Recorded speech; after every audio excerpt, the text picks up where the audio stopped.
जय श्री कृष्ण जी। राम राम जी। नमस्कार जी। प्रभु प्रेमियों, प्यारियों, सदगुरुदेव महाराज की जय। सभी के हृदय में निवास करने वाले परमात्मा को कोटि कोटि प्रणाम। आप सबको भी प्रणाम। चलिए आज हम नया मंत्र पढ़ेंगे। पत्रम पुष्पम फलम तोय यो मे भक्त्या परिषति तदहम भक्त्वा पहत मश्नामि प्रियत आत्मनः।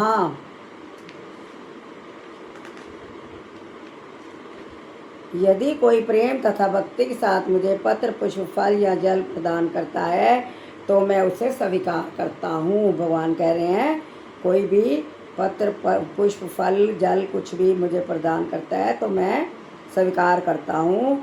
नित्य सुख के लिए स्थायी आनंदमय धाम प्राप्त करने हेतु बुद्धिमान व्यक्ति के लिए यह अनिवार्य है कि वह कृष्ण भावना भावित होकर भगवान की दिव्य प्रेमा भक्ति में तत्पर रहे।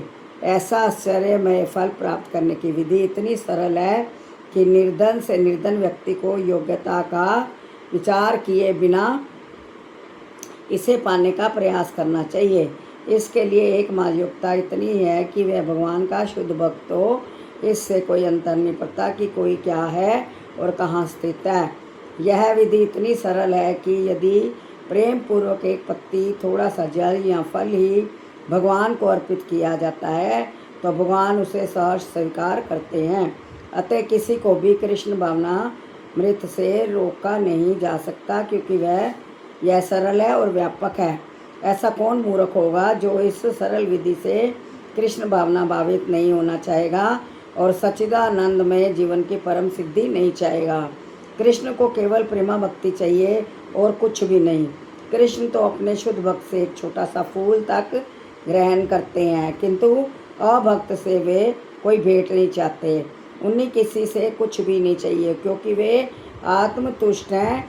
तो भी वे अपने भक्त की भेंट प्रेम तथा स्नेह के विनिमय में स्वीकार करते हैं। कृष्ण भावना मृत विकसित करना जीवन का चरम लक्ष्य है। इस श्लोक में भक्ति शब्द का उल्लेख 2 बार यह घोषित करने के लिए हुआ कि भक्ति से ही कृष्ण के पास पहुंचने का एकमात्र साधन है।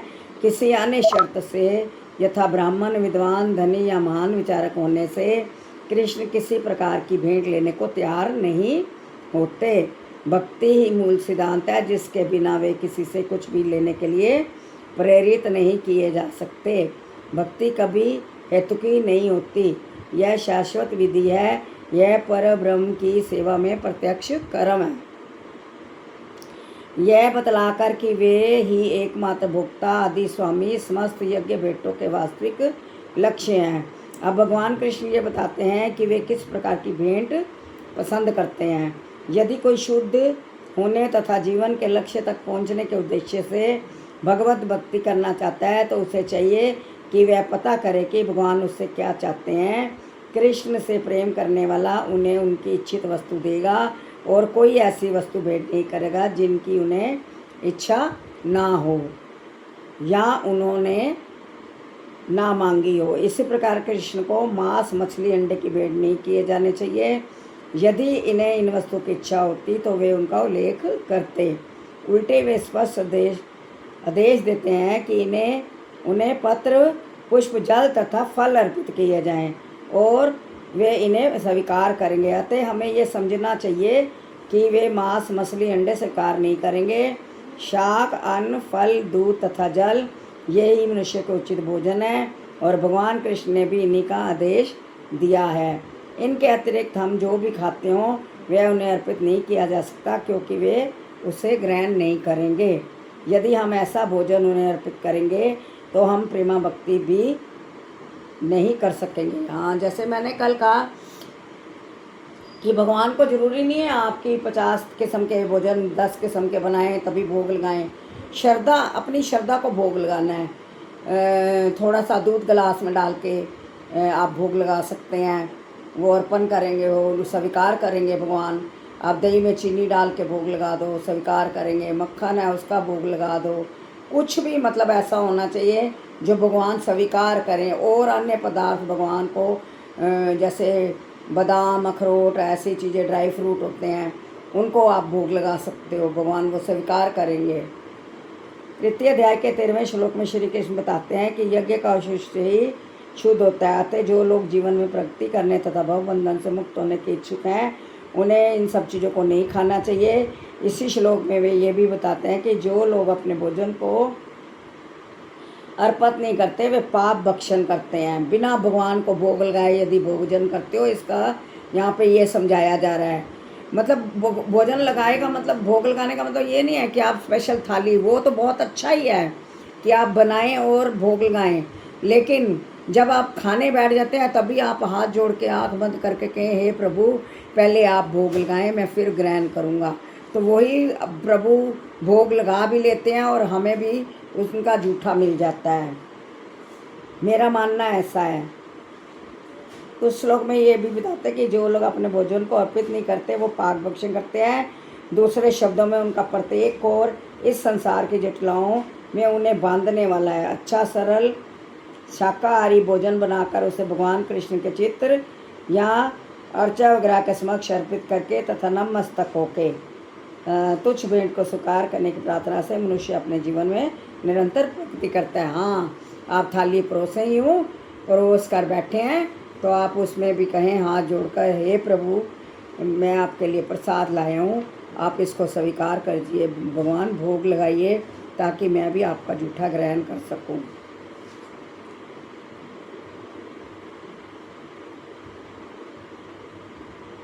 भगवान कहते हैं इससे मनुष्य निरंतर प्रगति करता है।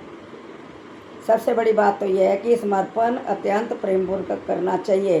कृष्ण को किसी तरह के भोजन की आवश्यकता नहीं रहती है, क्योंकि उसके पास तो सब कुछ है। किंतु यदि कोई उन्हें इस प्रकार प्रसन्न करना चाहता है तो वे इस भेंट को स्वीकार करते हैं।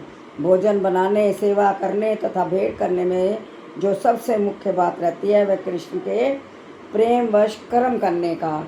यदि आप प्यार पूर्वक भोजन बनाते हैं और बनाते बनाते में आपके अंदर ये विचार, ये भावना आ जाती है कि ये मैं भगवान के लिए बना रहा हूँ, भले परिवार के लिए बना रहे हो, तो आपका वो भगवान को भोग लग जाता है, भगवान स्वीकार करते हैं।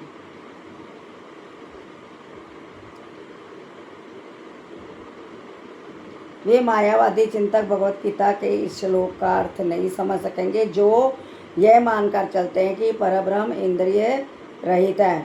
उनके लिए यह या तो रूपक है या भगवत गीता के उद्घोषक कृष्ण के मानवीय चरित्र का प्रमाण है। किंतु वास्तविकता तो ये है कि भगवान कृष्ण इंद्रियों से युक्त हैं और ये कहा गया है कि उनकी इंद्रियां परस्पर परिवर्तनशील हैं। दूसरे शब्दों में, एक इंद्रिय दूसरी इंद्रिय का कार्य कर सकती है। कृष्ण को परम ब्रह्म कहने का आशय नहीं है। इंद्रिय रहित होने पर उन्हें समस्त ऐश्वर्य से युक्त नहीं माना जा सकता। 7वें अध्याय में कृष्ण ने बतलाया है कि वे प्रकृति के गर्भ में जीवों को स्थापित करते हैं। इसे वे प्रकृति पर दृष्टिपात करके करते हैं। अतः जहाँ पर भी भक्तों द्वारा भोजन अर्पित करते हुए भक्तों का प्रेम पूर्ण शब्द सुनना कृष्ण के द्वारा भोजन करने तथा उसके स्वाद लेने के ही समरूप है।